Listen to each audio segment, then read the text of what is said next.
My name is Bob. I am a play worker. In this video, me and my friends will guide you through the steps on how to become a reflective practitioner. What is personal reflection for? I've got so much work to do. I hear you cry. I'm working all the time. What possible use is there in writing about it as well? It can feel cumbersome to reflect on yourself and to analyse what you do, but you must. Why? By analysing, you will gradually achieve greatness in what you do now. If you want to be good at your job, you need to analyse what works, what doesn't, and how you can improve. Consider it as an exciting exercise for achieving the best. Another reason why you have to continuously evaluate what you do is because legislation changes all the time, as well as theories and ideas about how to work with children. What is a reflective practitioner? You need to stay on top of the game and make sure that you are always working with the most up-to-date knowledge of relevant law and of good practice in play work. The moment you start analysing what you do, you immediately become a reflective practitioner. What is a reflective practitioner? You already are a practitioner. You are practicing the art of working with young people in your setting. Reflecting on your practice means asking the following questions about your own work. What were my objectives? What exactly have I done to achieve them? How have I done it? Where have I done it? Who have I done it with? What worked well and what didn't? Why did some things work and others not? Were other people satisfied with what I did? Why? How well do I think I have met my objectives? How can I improve next time? Note, the main questions are always what, where, how, who, and why. You should ask these questions after you have carried out an activity, as well as at the end of your working day, or at the very least, at the end of your working week. What can I do to become reflective? How do I organise these reflections? The best way is to keep a log in which you should have all your annotations, improvements, ideas, and other pieces of paper which would be used. Divide your log into 4 sections: reflections, discussions, evaluations, and reviews.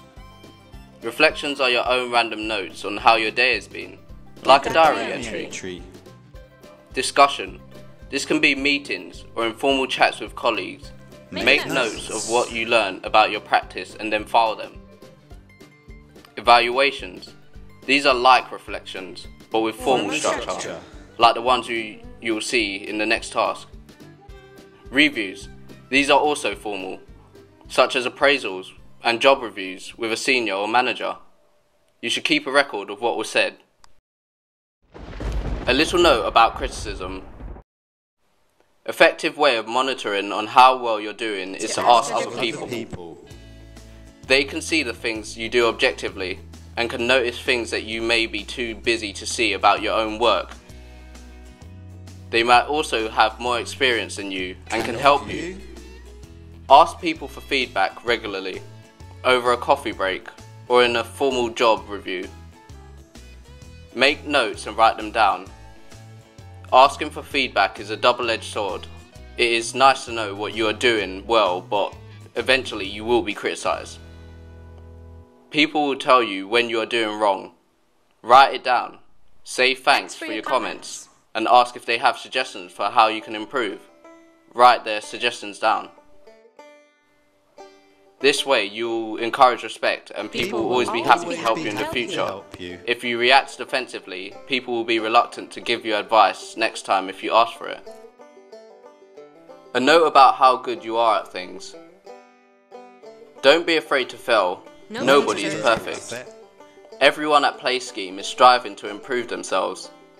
When you write your reflective log every week, write a list of your strengths and what you feel you really had success in, your weaknesses and what you want to do to improve them.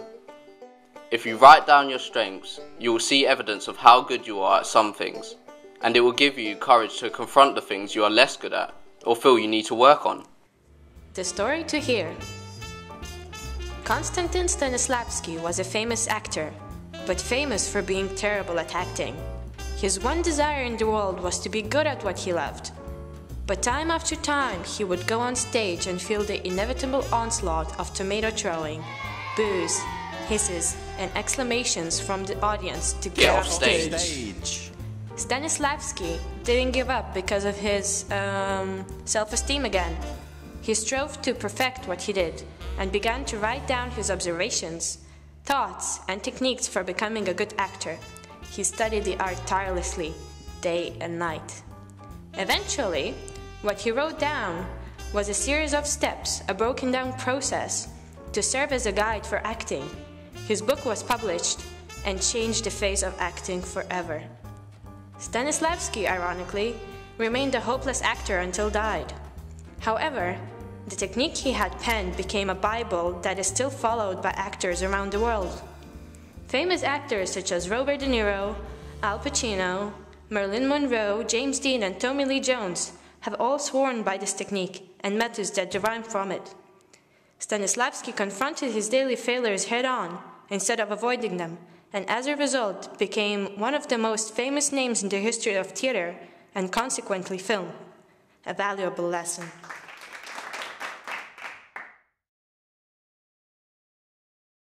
It is one of life's many ironies that people are afraid of facing what they are bad at, but equally embarrassed to advertise what they are good at. Someone might say to me, I think you could have cleaned that table a bit better, and I might feel a bit miffed. However, they could say to me, wow, what a great job you did on cleaning that table. And ironically, I will probably stutter, Oh, me? Oh, it's nothing.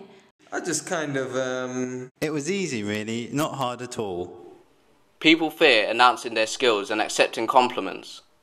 Now is the time to deal with these insecurities. Practice saying to yourself, I'm not so good at this, but I'm very good at that. For example, look, I'm rubbish at planning, but I will try to do better, but check out the amazing job I did at cleaning the resources cupboard.